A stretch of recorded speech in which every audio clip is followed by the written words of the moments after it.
안녕하세요. 영어 강사 윤재나입니다. 한나 아렌트.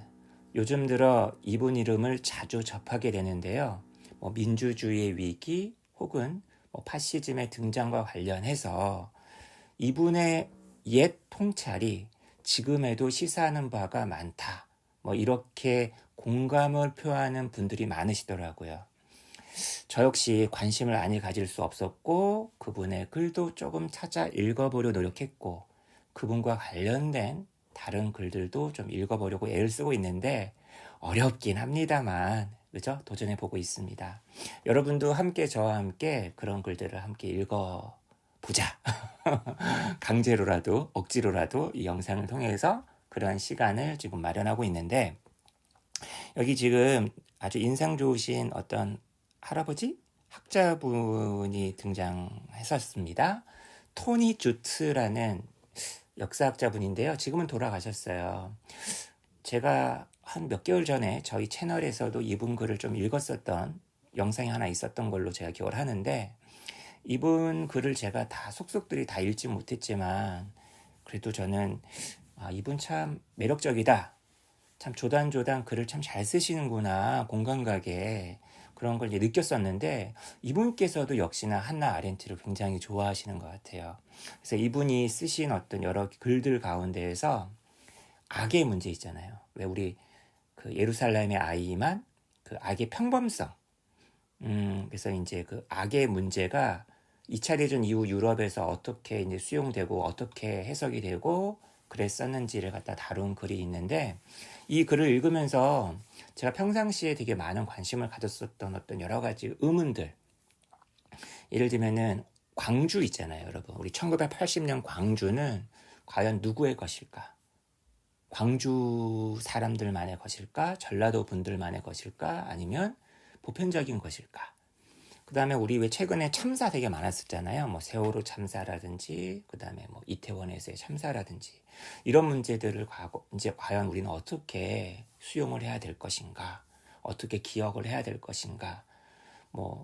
이런 문제들. 그리고 최근 들어서 왜 과거의 어떤 전두환, 박정희와 같은 그런 군부 독재뿐만 아니라 되게 연성 독재라고 해가지고 독재라는 어떤 그 타이틀을 우리가 반대하는 정권에게 막 붙이는 경우가 있잖아요. 좌파 독재라든지 윤석열의 검찰 독재라든지 그 다음에 트럼프에 대해서도 그런 얘기 되게 많이 하고 유럽이라든지 남미에서의 많은 우파 정권들 좌파 정권도 말할 것도 없고 파시즘, 포퓰리즘 이런 말들을 되게 많이 사용하고 있는데 너무 남발되고 있는 게 아닐까? 저는 개인적으로 그런 생각을 되게 많이 했었는데 이제 이런 문제들을 이 책에서 이 글에서 다루고 있더라고요. 그래서 여러분도 혹시라도 관심이 있으신 분이라면 그렇게 길지 않은 글이니까 이 토니 주트의 글을 여러분이 직접 찾아서 읽어보셨으면 좋을 것 같고 저는 그냥 영어 공부한 셈 쳐가지고 제가 개인적으로 이 글을 읽으면서 이런 게 있었구나. 이런 고민도 있었구나. 라는 것들, 해당되는 것들 한번 여러분과 한번 같이 한번 읽어볼게요. 그 예루살렘의 아이만을 한나 아렌트가 썼을 때 악이라는 개념을 사용했는데 사실 그 홀로코스트, 그 유태인들 대학살 이런 것들이 지금은 되게 당연하게 여겨지잖아요. 근데 당시에는 그렇게 조명받지 못했었던 역사적 사실이었다는 게 저는 되게 충격적이었습니다. 그러니까 이분이 약간 그 시절의 분위기를 지금 얘기를 하고 있어요. 토니 주트란 분이 2차 대전이 끝나고 나서 얘기를 하고 있는 겁니다. Most Europeans turned their heads resolutely away from it. 대부분의 유럽인들은 머리를 돌려버렸다는 거예요. 아주 단호히 그 악의 문제로부터. 어떻게 인간이 인간을 그렇게 죽일 수가 있지? 그것도 대량으로 그렇게 잔인하게 하나의 인종을 그건 악으로밖에 설명이 안 되는 거잖아. 근데 그걸 외면했다는 거예요. Today we find this difficult to understand. 이해하기 어렵죠. 하지만 사실은 이렇대요. The Shoah라는 거는 영화 제목이기도 하죠. 다큐멘터리. 이게 이걸 뜻하죠. The attempted genocide of the Jews of Europe. 유럽 유태인들에 대한 인종청소죠. genocide. 그죠? 이것이 여러 해 동안 by no means 결코 아니었다는 거야. The fundamental question of post-war intellectual life in Europe or the United States. 미국이든 유럽이든 간에 뭐 지식인들, 아니 뭐 지적인 어떤 담론의 어떤 기본적인 문제가 아니었다는 거예요. Indeed, most people, intellectuals and others, ignored it as much as they could. 될 수만 있으면 최대한 무시하려고 했다는 거예요. 와, 그러면서 이제 왜 그랬던 것인지 막 이유를 하나하나 되게 조단조단 얘기합니다. 자, 일단 동유럽의 경우에요. 동유럽 같은 경우는 서유럽과 좀 분위기가 다를 거 아니에요. 거기서 대체로 유태인들을 죽이는데 동조를 했었다는 거지. 그 다음에 이런 표현이 있더라고요.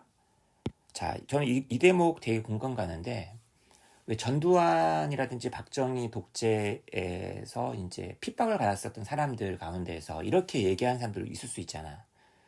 뭐 예를 들면은 광주 사람들아, 너네만 피해자니? 우리 다 피해자였어. 뭐 예를 들면 독립운동 후손들아, 너희만 독립운동 있니? 우리 그 시절에 살아가던 모든 사람이 다 피해자였어. 위안부 왜 이렇게 너네들, 뭐 예를 들면은 뭐 너희들만 왜 이렇게 극악스럽게 떠들어? 새롭게 우리도 피해자였어. 하지만 일본과의 관계는 개선해야 될 거 아니야. 뭐 등등 이런 문제가 있을 수 있잖아요.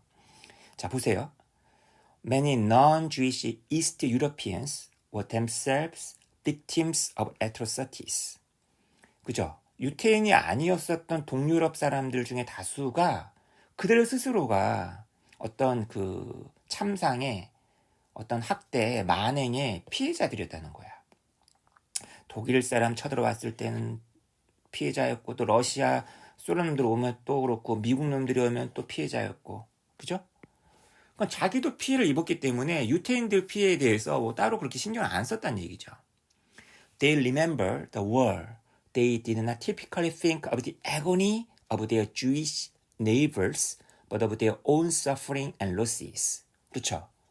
유태인들 신경 쓸 여력이 없어. 자기 자신의 어떤 그런 고통과 피해, 손실, 이거 신경 쓰기 바빴다는 얘기죠. 2차 대전에 대해서 기억을 할 때 있어서. 그리고 이제 나치즘을 무찌르고 나서 들어온 게 누구죠? 소련이었잖아요. 근데 소련에 있어서 히틀러는 어떤 인간이었냐? 파시스트였고 민족주의자였다는 거예요.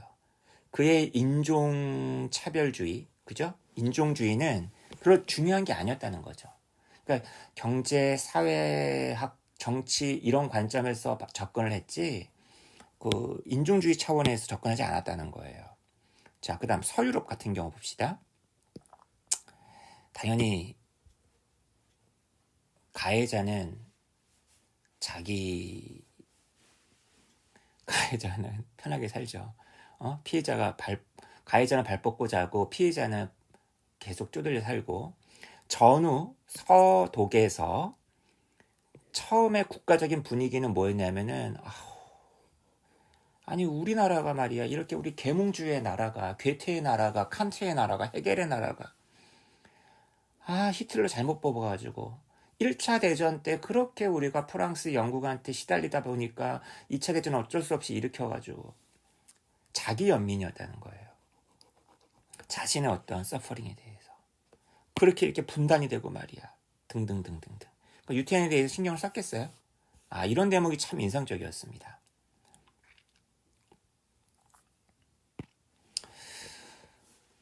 If we teach the history of World War II above all, and sometimes uniquely through the prism of the Holocaust. 자, 우리가 2차 대전의 역사에 대해서 가르칠 때, 그리고 홀로코스트라는 프리즘을 통해서 가르칠 때, we may not always be teaching good history. 와, 이거 너무 되게 센 말이네요. 그죠? 이분은 역사학자란 말이야.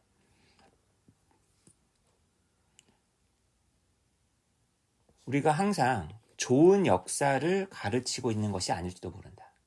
그러니까 2차 대전이라든지 이거 전모를 갖다가 좀 체계적으로 접근해야 되는데 너무 또 피해자의 눈으로 유태인들의 눈만으로 바라보면 그게 좋은 역사가 아닐 수도 있다 이런 얘기를 하고 있어요. 그러니까 이 대목 때문에 이분이 나중에 그 이탈리아래 현대 지금 이스라엘 국가 막 팔레스타인 어떤 정책이라든지 이런 걸 비판했을 때 이 사람 반유대주의자 아니야? 이렇게 이 사람 되게 욕을 많이 먹었거든요. 한나 아렌트의 글에 대한 비판 이것과도 되게 통하는 얘기일 수도 있어요. It is hard for us to accept that the Holocaust occupies a more important role in our own lives than it did in the wartime experience of occupied lands. 그러니까 홀로코스트가 더 중요한 자리를 차지하는 거야. 그럴 수는 없잖아요. 아닌가?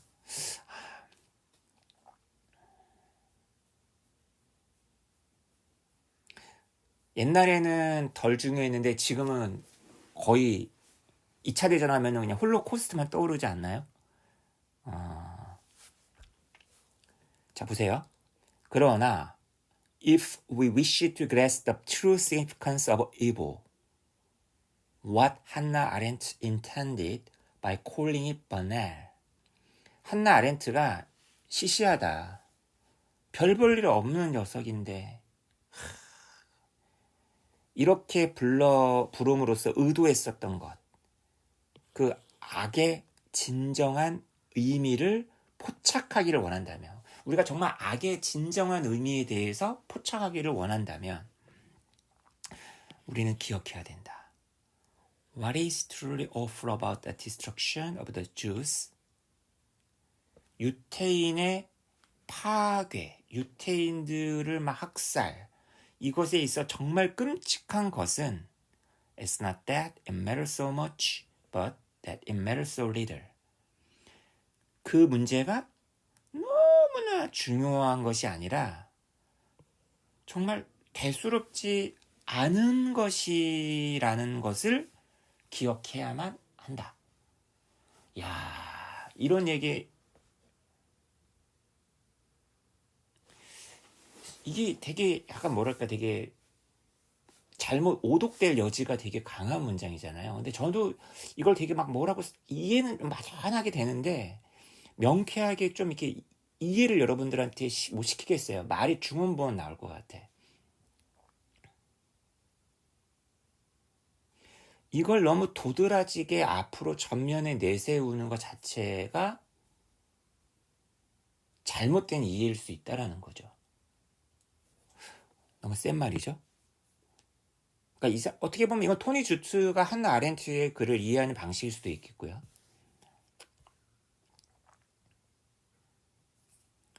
(60년) 전 한나 아렌트는 걱정했다. We would not know how to speak of evil. 우리가 악에 대해서 말하는 법을, 얘기하는 법을 우리가 모르지 않을까? And that we would therefore never grasp its significance. 그 악의 진정한 어떤 의미를 갖다가 결코 포착하지 못하는 거 아니야? Today we speak of evil all the time. 늘 우리 evil, 악. 정말 악이 그냥 도처에 그냥, 그죠? But with the same result. We have diluted its meaning. 너무 많이 떠들다 보니까 그 의미를 갖다가 희석시키 버렸다는 거죠. 아까 제가 처음에 이 영상 처음에 이런저런 저의 삶에 있어서 이분이 말하는 것들이 이 글이 저한테 시사하는 바가 되게 많다고 했었는데 이 악의 문제, 악의 평범성, 한나 아렌트가 악을 왜 평범하다, 시시하다, 시시껄렁하다라고 얘기했는지에 대해서 여러분들도 한번 더 생각해 보시는 기회가 되었으면 좋겠고, 어쨌거나 이 글은 한나 아렌트 상이라는 게 있나 봐요. 2007년도에 이분께서 이 상을 받으면서 했었던 그 강연, 이것을 갖다가 약간 좀 각색해서 쓴 글입니다. 참고로 여러분도 한번 이 토니 주트, 그 다음에 한나 아렌트의 사상, 그리고 한나 아렌트가 얘기했던 악의 평범성에 대해서도 좀 더 고민하고 연구해보는 계기가 되었기를 바라보면서 저희 오늘 영어 책 읽기는 여기까지. 강의는 아닙니다.